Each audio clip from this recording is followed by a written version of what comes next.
Bueno, espero que sea la primera de al menos 2 charlas que vamos a tener con él. ¿Por qué? Digo, porque él, junto con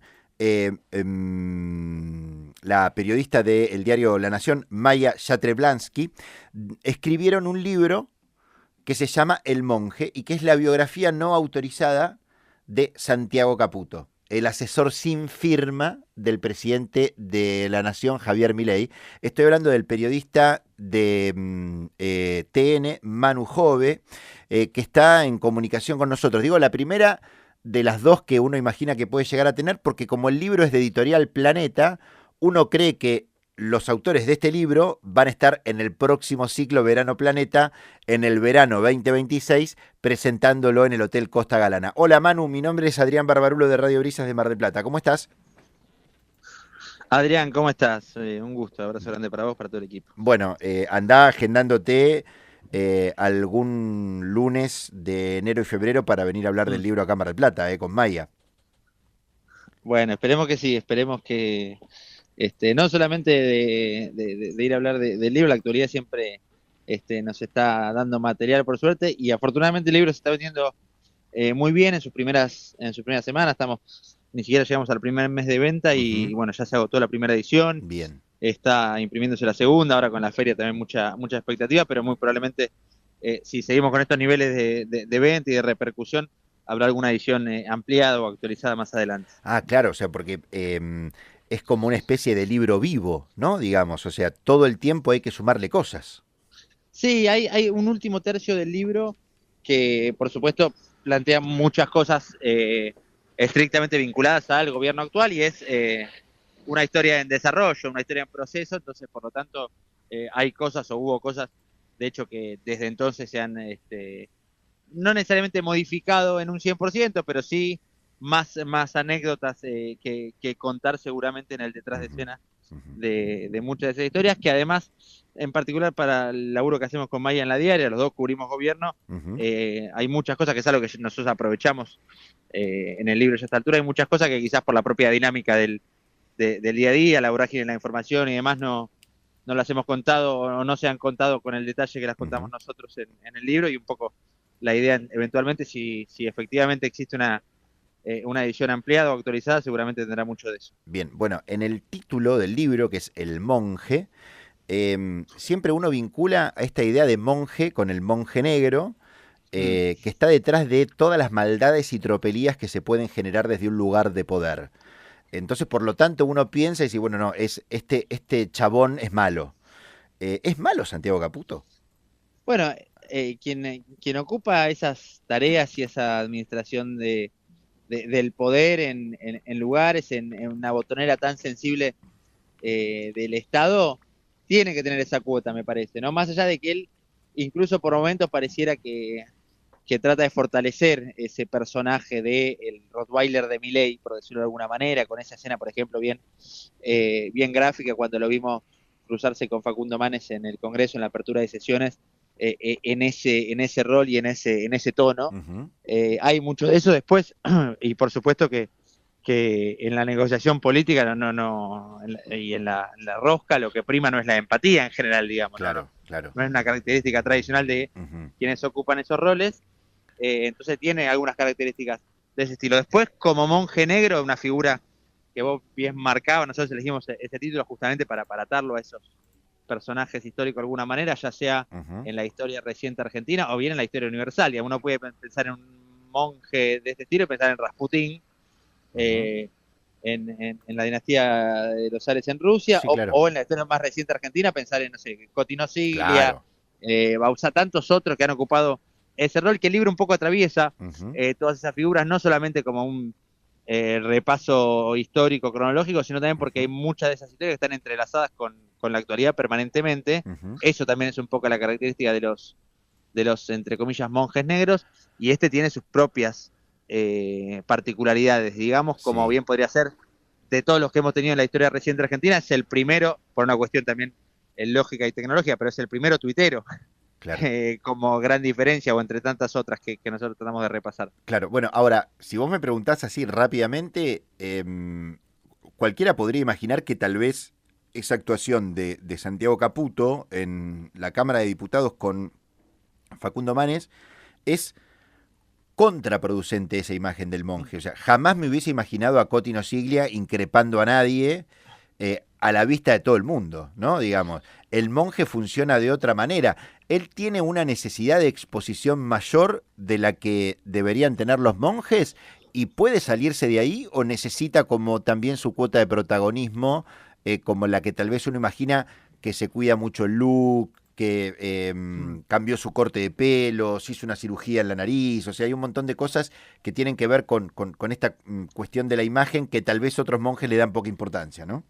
Sí, absolutamente. Es un tipo, me parece, que entiende el lenguaje de la comunicación hoy, de la comunicación digital sobre todo, y a partir de ahí, por eso ahí te marcaba la diferencia de el primer monje negro tuitero, pero que también aplica para el primero que, ¿te acordás aquellos primeros meses de gobierno libertario sobre todo? Aparecía en la explanada de la Casa Rosada para las cámaras de los fotógrafos sobre todo, prendiendo un cigarrillo, un poco haciendo furor en redes para alguna platea femenina también, Sí, o sí. sea, es el primero que empezó a ofrecer esa otra versión, al mismo tiempo una persona que prácticamente no se le conoce la voz a nivel público, más allá de, de una única nota que dio, una que dio en gráfica justamente en Tenemos.com.ar que hicimos nosotros, y otra que le dio a Eduardo Feynman, pero en realidad apenas ganó Milei lo tenía al lado y lo puso Lo puso en el en teléfono. el teléfono después de haberlo la noche anterior consignado como el arquitecto del triunfo electoral, cuando hasta ahí era un personaje absolutamente desconocido para, ni hablar para el gran público, creo que eso se fue desarrollando, pero incluso hasta para buena parte de la política. Bien, te hago dos preguntas más que tienen que ver, una con actualidad y otra tiene que ver con alguna mirada hasta psicológica, ¿no? Digamos. Da la sensación que muchos de los actores de este gobierno de Javier Milei llegan en un formato medio de revancha al poder, ¿no? Digamos, como que fueron muy bulineados de pibe y que ahora que tengo el poder y tengo la manija, se las voy a hacer parir a más de uno que no confió en mí.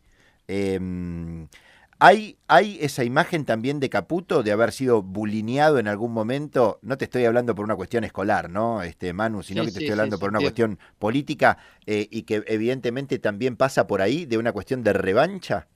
Mira, ahí me parece que eso puede tomarse esa misma concepción desde dos puntos de vista o maneras distintas. La primera, puede haber en muchos casos revanchas personales, por decirlo de alguna manera, del propio Javier Milei sobre todo, de Karina Milei, gente que considera, y en parte los valida un poco sus historiales, han sido subestimados, por decirlo de alguna manera, por la gran conversación pública, política.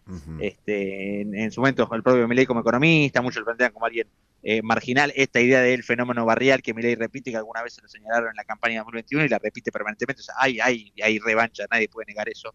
Después hay otros casos de revancha más política que personal, como bien decías, eso puede aplicar, no sé, para un Guillermo Franco, un tipo que siempre ocupó lugares menores o en listas secundarias o lo que fuera, e incluso dentro del esquema peronista, y que hoy termina en un rol preponderante, pero me parece que eso se verifica y mucho más en el caso particular de Santiago Caputo, esta revancha política, por decirlo de alguna manera, porque, bueno, tiene toda una historia de todos, o de los tres integrantes del Triángulo de Hierro, si querés, conformado, por supuesto, como ya sabemos a esta altura, por los hermanos Milei y por Santiago Caputo. El que representa el sistema es Santiago Caputo, definitivamente.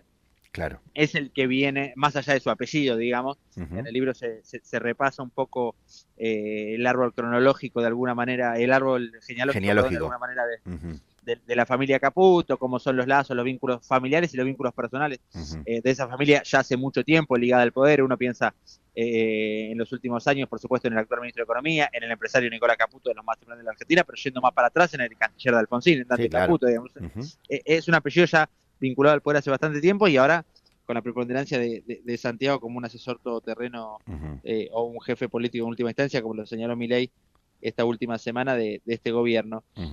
Pero y esa representación del sistema también te habla de un tipo que con sus socios en su momento, con Rodrigo Lugones, por ejemplo, hijo del actual ministro de Salud, con Guillermo Garato, hoy vicepresidente de Relaciones Institucionales de YPF, por cierto, el dueño de una de las pocas canillas de pauta oficial que quedan a nivel nacional, han trabajado te diría con casi todos los espacios políticos, como muchos consultores. Es en definitiva el trabajo de los consultores, no pensar tanto en lo ideológico y más sí en lo contractual a la hora de ponerse al frente de una, o no al frente en realidad, detrás de una campaña Sí. electoral sobre todo. Ellos venían con todo ese recorrido y en algún momento tuvieron unos cuantos ruidos con el macrismo, con Marcos Peña en particular, con Mauricio Macri, con la administración central de Cambiemos a nivel nacional, incluso aunque habían trabajado y mucho con Jaime Durán Barba. De hecho, todos ellos surgen en definitiva como una especie de aprendices o discípulos de Jaime Durán Barba. Santiago Caputo, al ser casi 10 años más joven que sus socios, es de los últimos en sumarse a ese esquema, pero venía de ahí, y ahí empezó a haber cortocircuitos con Macri, que después Santiago Caputo en algún momento tuvo una intención de trabajar con Macri en 2020, antes de sumarse al equipo de Javier Milei, y no tuvo demasiado éxito en cuanto a, cuentan algunos que participaron de esas reuniones, cuánto Macri tomó en serio o no esa propuesta de Santiago Caputo, que básicamente lo que planteaba era una idea de un Macri más radicalizado hacia la derecha, lo que termina logrando en algunos puntos con Milei. Y cuando uno ve la relación hoy tan tensa entre el gobierno y Mauricio Macri, sobre todo sostenida en esos encuentros que no llevan a ningún puerto entre Caputo y Macri, bueno, dice, acá evidentemente hay algo de revancha, ¿no? Bien. Y la última tiene que ver con ¿hasta cuándo se puede sostener la relación de Karina Milei y Santiago Caputo?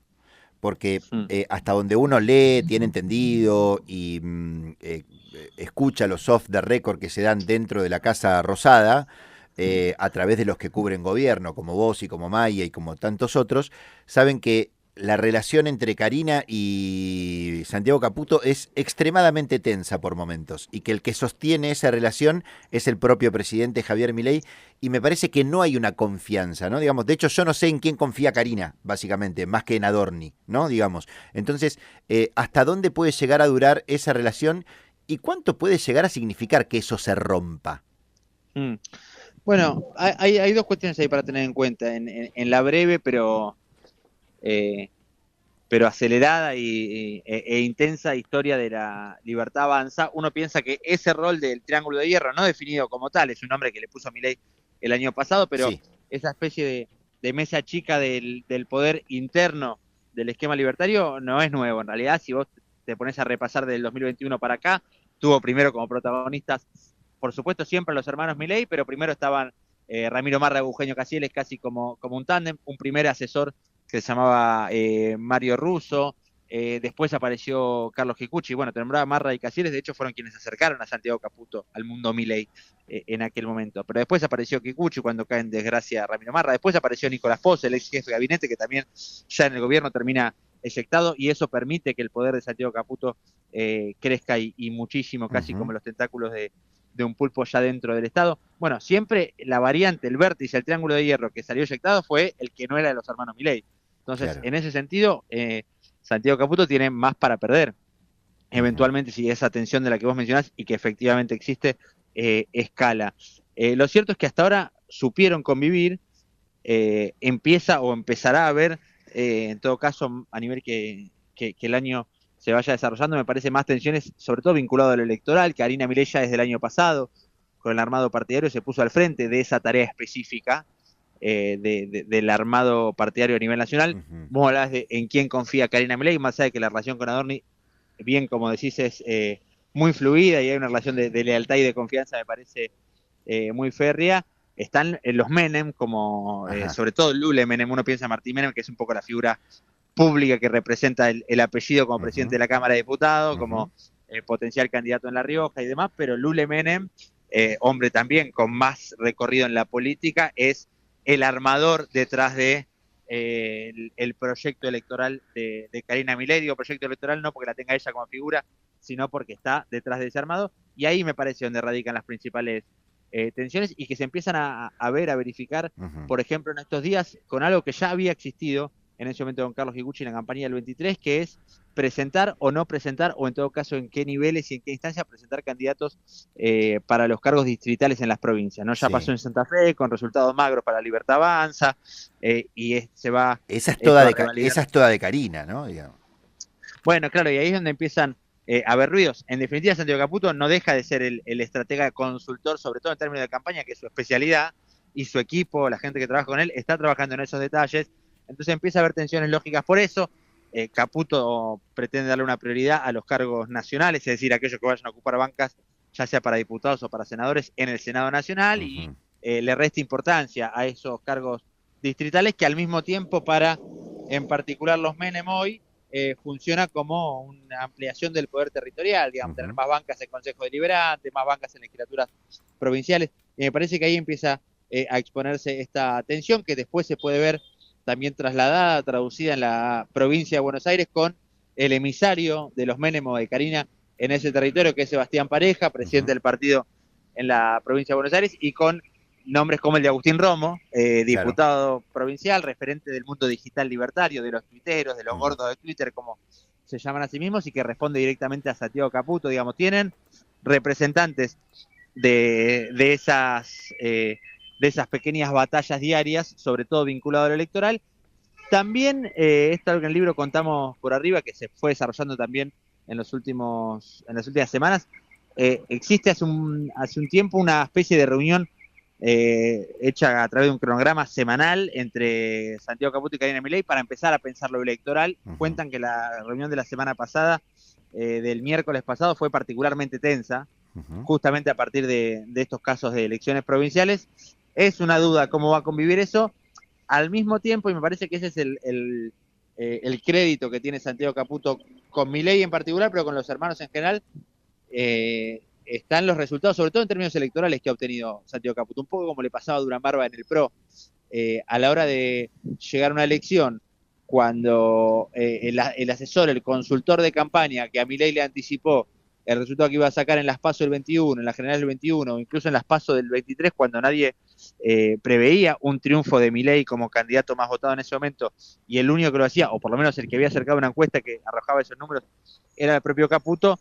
Tiene ese respaldo, si se quiere, de los resultados obtenidos para un presidente que, ya lo ha dicho públicamente más de una oportunidad, se define como bilardista. Entonces, mientras los resultados sigan apareciendo, me parece que Caputo tiene margen para en todo caso ponerse firme o no en la toma de decisiones, incluso respecto a Karina Milei. Pero bueno, lo decíamos al principio, también es una historia en desarrollo, efectivamente. Bien.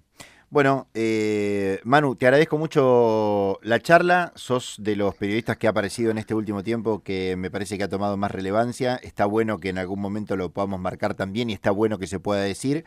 Así que nada, celebramos esta charla. Ojalá que cuando estés en Mar del Plata te puedas venir aquí para los estudios de la radio, y nos seguiremos encontrando. Te dejo un abrazo grande.